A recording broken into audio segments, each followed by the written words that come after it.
Happy Monday, everybody. Another weekend has come and gone. This is Seminole Sidelines. I'm Ariya Massoudi alongside Nick Carlisle of the Osceola and Ryan Kelly, WCTV Sports Director, joining us here, a friend of the Osceola and of the show.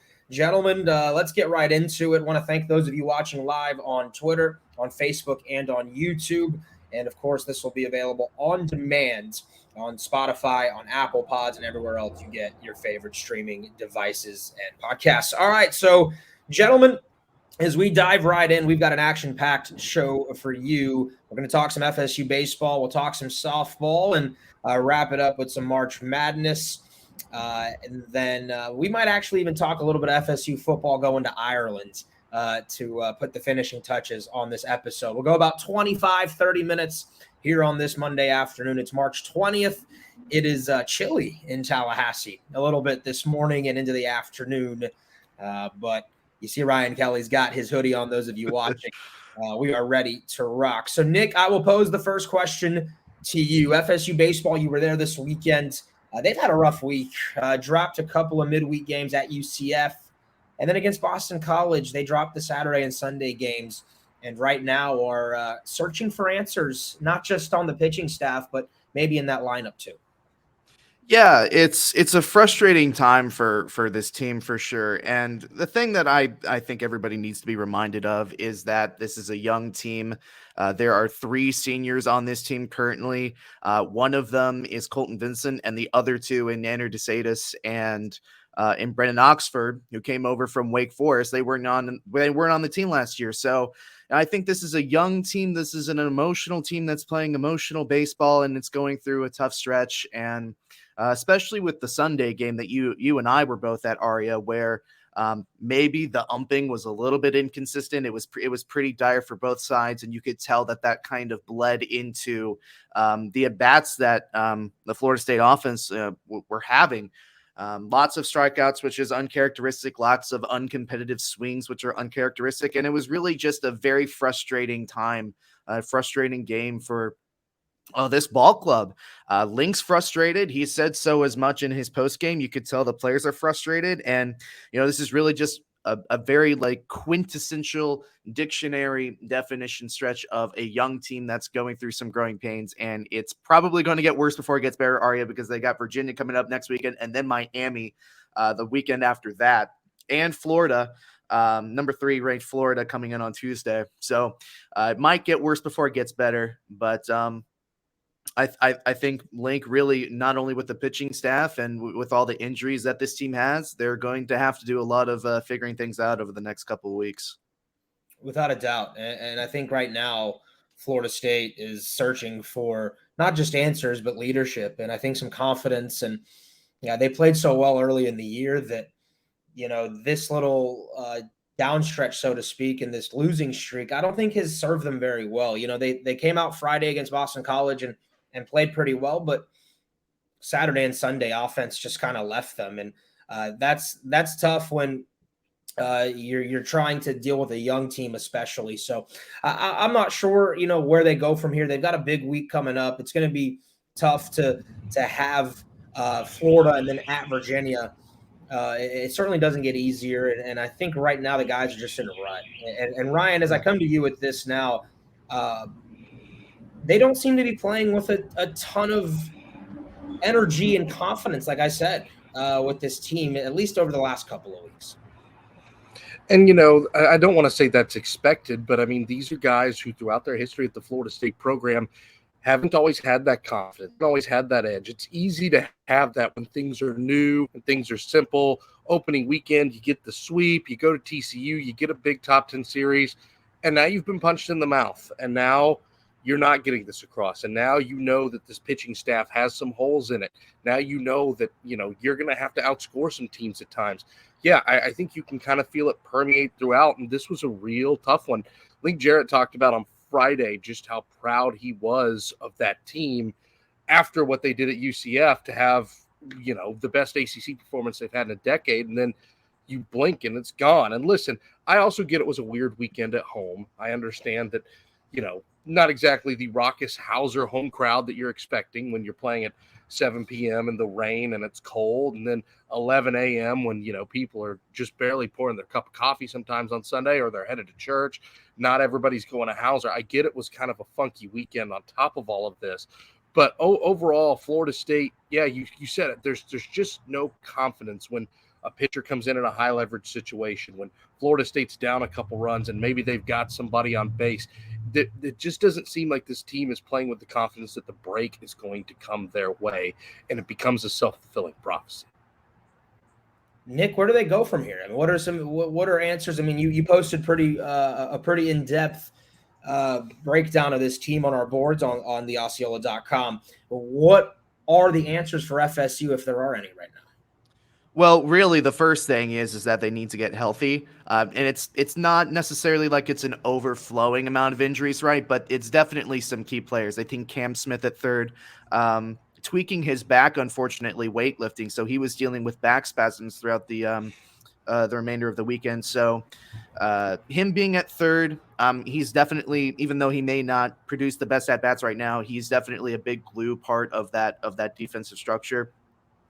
So him getting to full health, Diamez Ross played his first game since he got injured at TCU on Sunday, so he's going to continue to get healthier. He was batting DH, and really it's just the throwing motion that he needs to work on.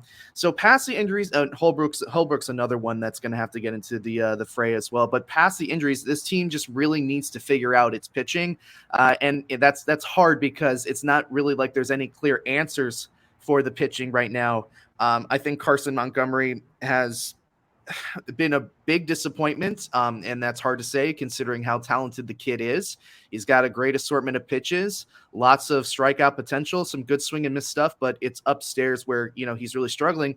And Link said to us in postgame on Sunday that Chuck Ristano, who's the pitching coach, said that Montgomery had the best bullpen that he's ever seen from him earlier in the week, and then he comes out and he barely makes it to 2 2/3 innings, and it's a bit of a wash of an outing for him.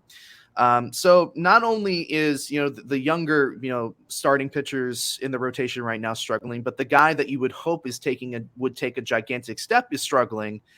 So now it gets to a point, the pitching staff is going to have to take their lumps, and eventually somewhere down the road, you would hope that the next step is that somebody starts to piece it together from the bullpen, whether that's, and I'm not talking about Crowell or Whitaker, somebody else needing to step up, like a Dennison, like a Doug Kirkland, somebody that can step in and fulfill those longer relief outings that Wyatt Crowell and Connor Whitaker are currently serving, so then you can move them into the starting lineup so you can get some outings that extend into the 4th and 5th innings, because right now getting 2 to 3 innings from your starters is not good enough, especially when this offense is going to be in a little bit of a slump. Yeah, and on top of all that, you mentioned the Cam Smith injury, Nick. You need him not just for that bat. You really need his infield defense. The presence he's been at a hot corner as a true freshman is phenomenal. And, hats off to Nander DeSatis, who I think played a pretty solid game at third on Friday. The rest of the weekend, not so much. It's clear that that's not what you need him to do. You need him in that 4 spot, playing second base, if he's going to be out there. I thought Titan Kamaka took a step forward from a couple of the times that we've seen him in the infield earlier in the season. Again, still wasn't perfect, but better. But yeah, as of right now, your infield defense is, because we all know the pitching's got its problems. We all know the batting order is hurt, but it doesn't matter how rough your pitching is. You can't commit 4 errors like you did in a rubber match on Sunday. It doesn't matter if you're at Hauser. It doesn't matter if you're wearing Sunday golds. You can't commit 4 errors and actually expect to win that baseball game. Yeah, and right now, Florida State, you look at the record, 12-8, and I don't know. I mean, right now they're probably not an NCAA tournament team, and obviously it's March 20th, so that doesn't matter at this point of the year. But they are not playing at the level that I think Link had hoped to have them, and maybe prematurely after the series win against TCU, a lot of people thought that this team could be a 1-year fix. It's turning out and becoming very obvious that it's going to take more than one season for Link Jarrett to be able to change things and to improve things. That doesn't mean we can't expect improvement between now and end of May, early June, when it's time to really be at your best. I still believe this team's making an NCAA postseason. I think the streak will live. I still believe this team could, by the end of the year, be pushing to host a regional. I don't know that I'm betting money on it, but I do know that I think baseball is crazy, and that the margin between regional hosts and 2 seeds and 3 seeds end up being like one weekend a lot of times for a lot of these teams. So that's still on the table, but they got to get better in a hurry, and that pitching has to improve.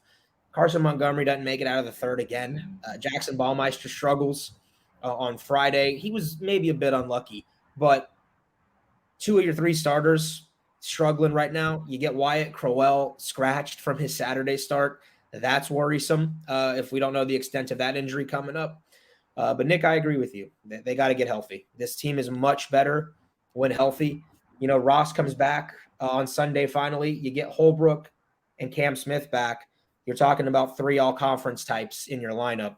And then you get Wyatt Crowell back, and you're talking about a top 2-round pick, right? And a guy who is the best arm on your staff. So getting healthy, going to be paramount. Unfortunately, fellas, the schedule gets way tougher. And I mean, it gets way tougher. We've known how good the ACC is for years in baseball, oftentimes battling the SEC for that best conference year in and year out. This year, no different.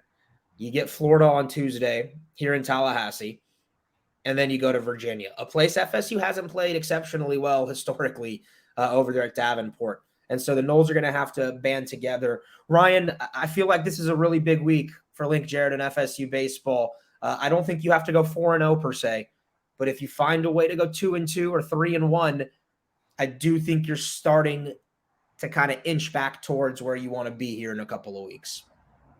2-2, particularly if you can get the one against the Gators tomorrow, which of course is going to be no easy task. There, anytime you're talking about the struggles of your pitching staff and you see a Florida team like Kevin O'Sullivan's got right now that's tearing the cover off the baseball, you get a little worried. But of course, Florida State for these last couple of years has played the Gators very, very well at Dick Hauser. We'll see if maybe some of that momentum, hopefully it looks like maybe Connor Whitaker will go on the bump tomorrow. Maybe he can provide a little bit of stability, put the Gators in check. Maybe you can jump out on a Florida pitcher early, get yourself one of those big innings that really, since outside of Friday, you've lacked over this last week and a half. If you can get that, then yeah, go on the road, see if you can't take one against the Who's. That's a really good Virginia squad. Of course, Brian O'Connor's always got a great squad up there. If you could take one from them after that Florida game, that'd be stellar. 2-2 just feels like you just need something to believe and feel good about yourself right now. But I really do feel like it kind of hinges on, can you take care of business tomorrow, which again is a whole lot easier said than done. But if you go out and Florida really just kind of bends you over and takes you to the woodshed, that's going to be a tall order for a team that's really lacking confidence right now to go on the road at Virginia and try to take a series. So yeah, I really do feel like, as hard as it is to say, because it's hard to say that Florida State's even remotely close to the favorite in that game, a lot of it's going to hinge on what they can do against Florida tomorrow. It's going to be a tough mental week for this team. And, you know, we talk so much about this team getting healthy. It doesn't necessarily so much need to be physical health sometimes as it needs to be mental health in terms of, you know, what a type of sport that baseball is. Baseball is oftentimes more of a mental sport than it is a physical one. Granted, one of the hardest things to do on this green earth is hit a baseball. But if the mental's not there, that difficulty is amplified times 10. And I think having this team be mentally healthy going into this next stretch is going to be a challenge for Link. And you want to talk about the start of the season, they go and they get a series win on the road at TCU. You're thinking, okay, new staff, new team, new year, new us, let's get things done. Then you go and, as you say, you get punched in the mouth, and this is when the doubt starts to creep back in. Are we the same type of team that we were last year? Have things really changed? It's a lot of introspection that I think this team is doing right now. And I think if you are even to be able to grab the one against Florida tomorrow, it's a lot of kids that are a lot of players that these guys have grown up with and played with a lot. This game obviously means a lot, no matter what sport you're playing in. So I think to be able to grab Florida on Tuesday would be huge for the mental of this baseball team.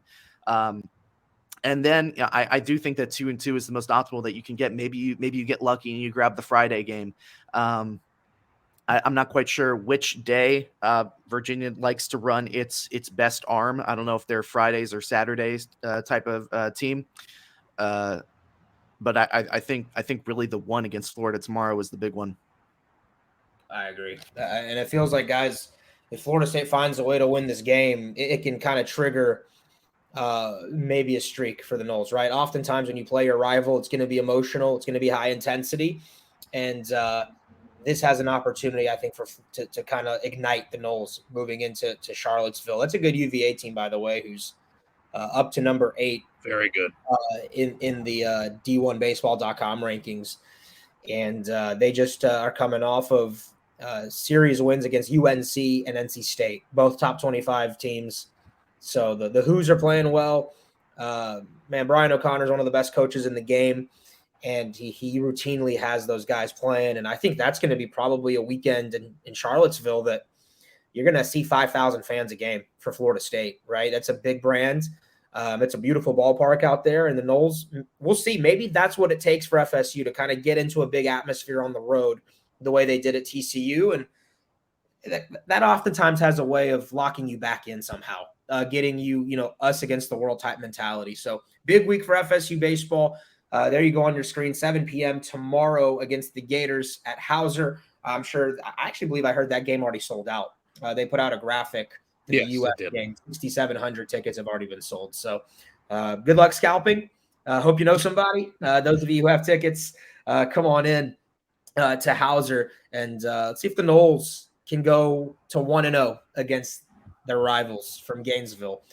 They'll play, I believe, actually a week from tomorrow. They play in Jacksonville. It's a quick turnover. Is it a week or is it 2 weeks? I believe it's 1 week. I believe it's 1 week, Ryan. I think it's the 28th. Wow. They play in Jacksonville. So very quickly, you'll have the Gators again. Yeah. At what is it now over there in Jacksonville? Financial Ball? Something. It is the baseball grounds of Jacksonville. Do not let the folks at 121 Financial fool you. I don't care how much you paid for those naming rights. It is the baseball grounds of Jacksonville. Period. End of discussion. Are you cool with the jumbo shrimp, or are you still Jacksonville Suns?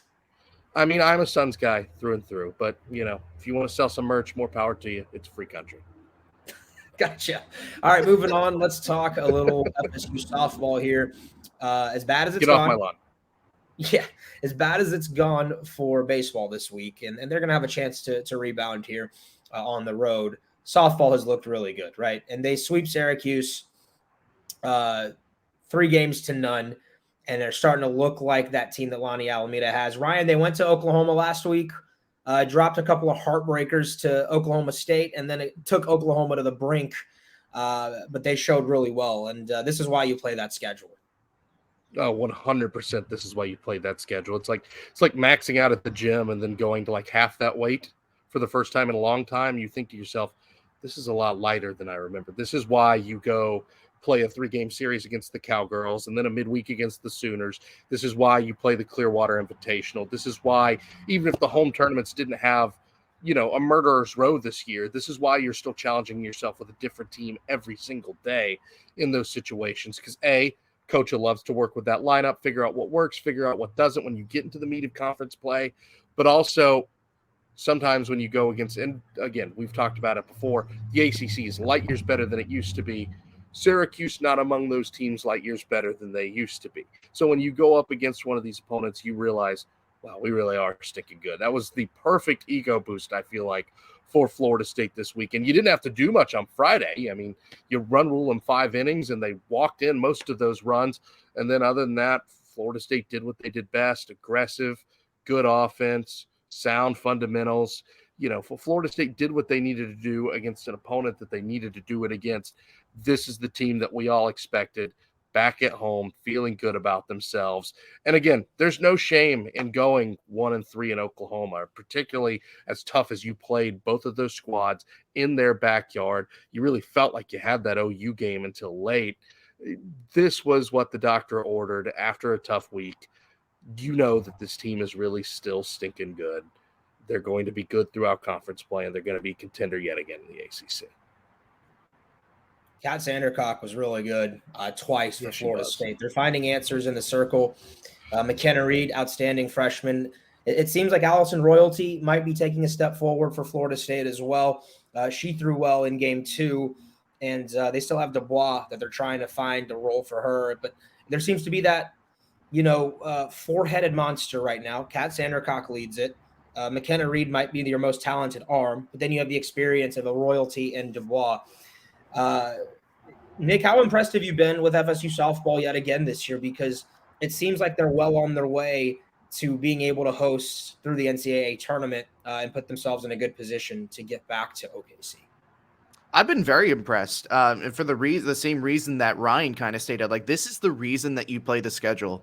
This is the reason that you face all these tough teams early before ACC play, so you can kind of get an idea for what works, what doesn't. You take a look at their schedule. All of these losses to top 25 teams are close. There is not a single game, apart from the one game that they lost against the Cowgirls where they got run ruled, that has been really just worrisome. All of these losses have been extremely close losses, and I think you come back and you beat Syracuse like you do, and you have number 15 Duke on the road next week. So it's a tough schedule. This is why you play the schedule. But ultimately, you are confident in this team right now that they are up to the task, knowing that they have faced these teams. And as they continue to play these teams throughout the ACC play, they're going to continue to get better, continue to grow that confidence to when it again matters, and you're going to be seeing some of these teams again. And to your point earlier, Ariya, I think it was really good to see Kat Sandercock have herself a good weekend. She hasn't looked bad, but certainly maybe not the dominating stuff you saw from her a season ago early on.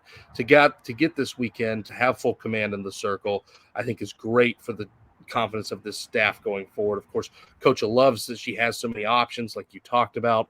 Really 4 pieces that you feel pretty good about in some sort of situation.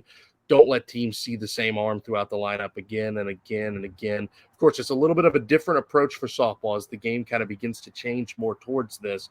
But, of course, Coach Alameda really seems to be on the cutting edge and really seems to buy into this style of, listen, it's not just going to be one arm for 7 innings again and again and again. Now, if we can do that, like you did against Syracuse, you're more than happy to do it. But the fact that you've got options is a great thing. Yeah, and the lineup too, guys, I really love it. I mean, they've got options all over the place with Mudge at the top of the order. Harding's playing well. Dak that they got from A&M is tearing the cover off the ball right now. What an acquisition. Yeah, right. And I mean, the lineup hasn't dropped or missed a beat. And they've got balance. They've got power. They've got speed with Flaherty. They are playing really well. And they did what they were supposed to do against Cuse. They run ruled them twice. I believe they won one of the games with 3 base hits. I think it was 10 runs on 3 hits. You don't see that often. And in 5 innings, thank goodness the mercy rule is in effect in softball. One of the reasons we love the game of softball, the ability to go home after about an hour and a half. They are, I think, going to have bigger and better tests coming up, right? Duke and Clemson will be tough. Virginia Tech's good every year now with the jump that they've made.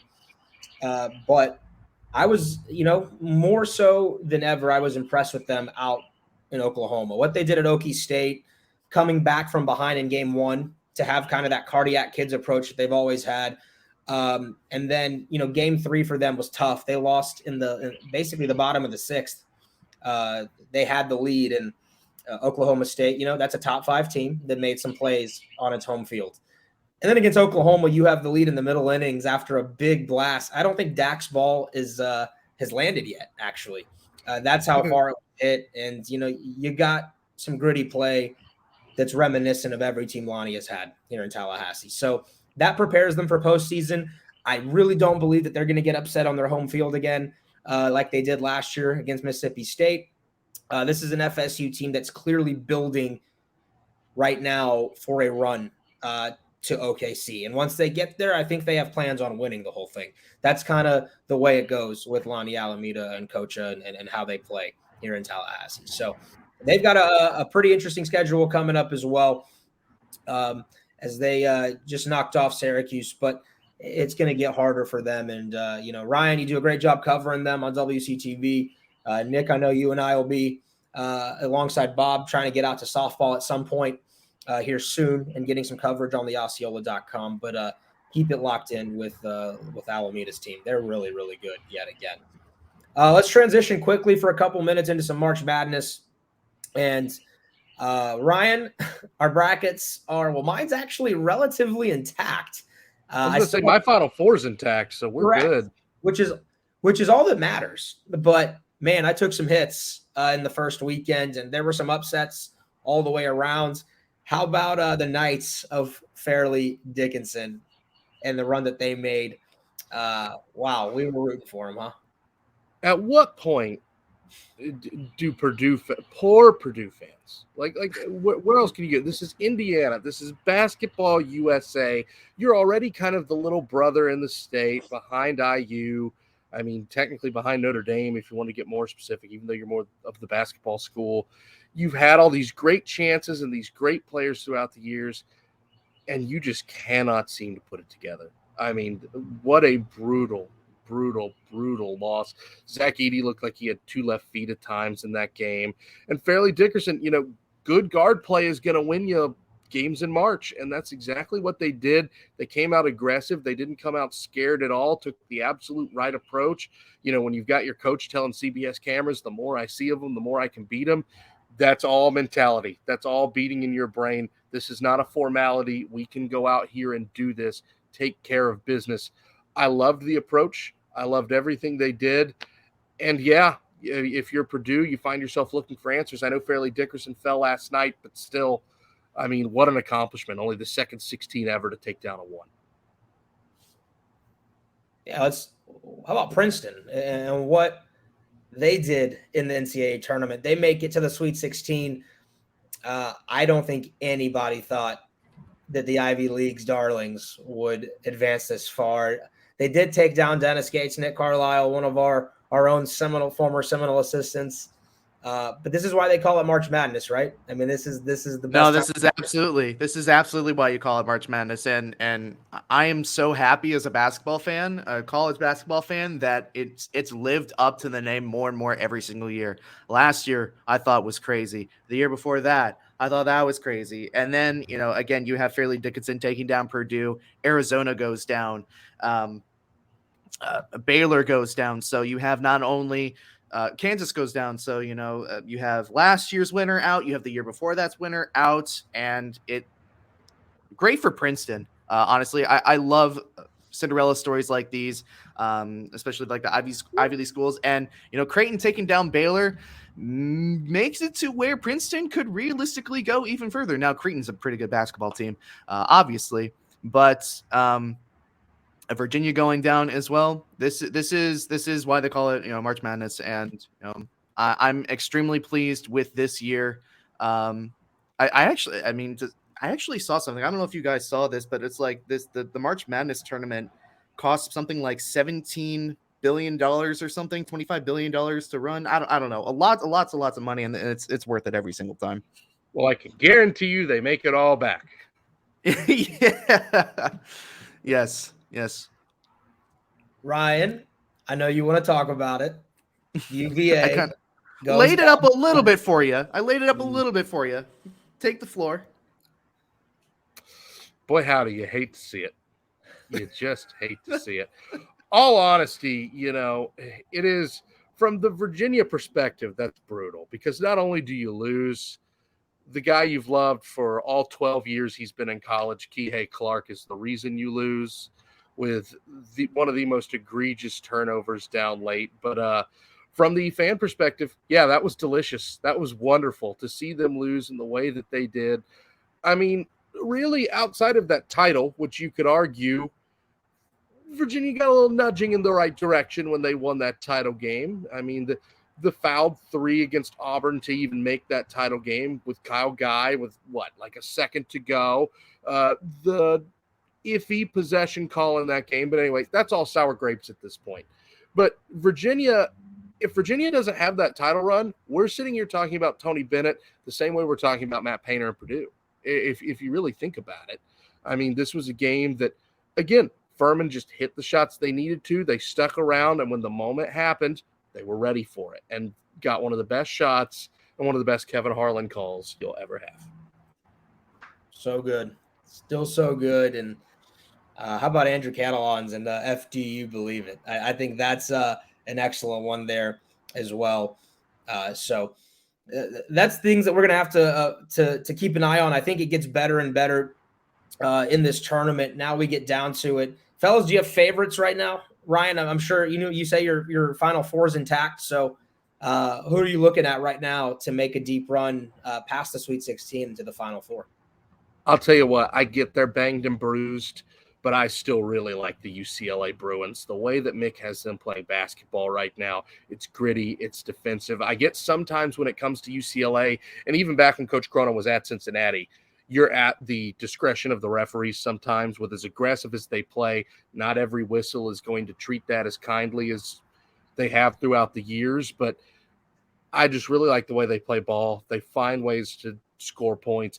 That game against Northwestern, where Northwestern had all the momentum in the world, they were hitting the shots, and UCLA just kept finding ways because, I mean, you see it. You see the lower third right below me right now. Purdue didn't find a way. Zona didn't find a way. Kansas certainly didn't find a way. They let Arkansas and teams like that hang around, and when the moment was there, it wasn't too big for them.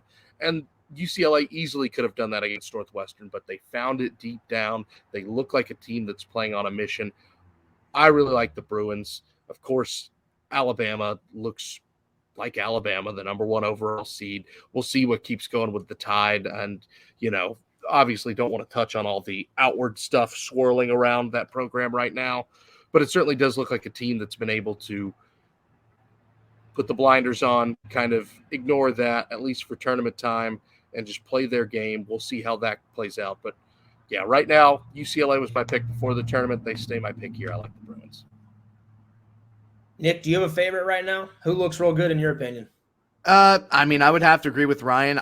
You have to kind of ride with some of these teams that are battered and bruised and playing with, why not us? They're playing with house money. We've got absolutely nothing to lose, that type of mentality. I think everybody kind of was maybe a little bit iffy on Houston entering the tournament, but they've kind of, established that they've got a little bit more bite to their bark than previously thought. I think everybody was taking a look at the number 1 season like, well, if there was a number 1 seed that would have fallen, it would have been Houston and not Purdue. Houston plays against Miami. Obviously, we're very familiar with Miami and how lethal they can be offensively. I think if they get through Miami, that Houston could stand a real chance to go even further in this tournament. I don't know if I would call them, favorites per se. I think Alabama, well, they're on the other side of the bracket. I think just generally speaking, that top half of the bracket, when you look at it, is full of teams that could necessarily go all the way. But if you're in Vegas and you're betting on house money, you take the team that's playing with a little bit more something than other teams, and that team would be UCLA right now. Yeah. Well, Mike Myrick, thanks for the shout out. Appreciate you watching and being loyal to the Osceola and Seminole sidelines. Yeah, Nick, Houston looked really good, especially that second half against Auburn. It was pretty incredible. They've got a shot actually to be able to play the Final Four in their home city, that's the other thing too. That's motivation right there, to be able to have the entire city back you as you win a national championship. And they've been close, Grant Sasser and that group, Sasser and that group have been real close. Kelvin Sampson, again, a great head coach himself. So Houston, a favorite. I've got UCLA and Bama as my favorites. We'll see when Gonzaga falls. I had them losing to TCU, but they found a way to kind of have a second half surge there against the Horned Frogs. And then, Texas looks really good. They've been a really good team in the Big 12 all year long. And we'll have to see if Kansas State, that was one of my dark horses to make the Final Four this year. And the Wildcats look awful strong as well. All right, gentlemen, 35 minutes or so on this show. I think it's a pretty good wrap for this. We'll talk some FSU and Ireland on Wednesday's show. Tomorrow there's a press conference. Michael Alford, athletic director, Mike Norvell, head coach, and we'll talk about the Noles and the Jackets from Ireland in 2024. That'll be on Wednesday's show. Mike, shout out to the UConn Huskies. They also look very good right now. So no doubt we'll keep an eye on Danny Hurley's team as well. Ryan Kelly, good job today. Appreciate you joining us as always. Where can people find you? How can people see your work?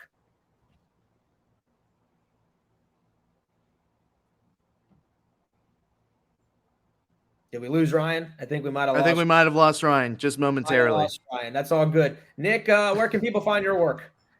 Well, you can follow my Twitter at I'm Nick Ryan. Obviously, you can catch me writing for the Osceola, usually covering one of those games during the weekend, covering recruiting as well, hopefully soon as well. So you can catch me here along with yourself, Ariya, on theosceola.com with Rivals. And do live updates with baseball every now and again as well.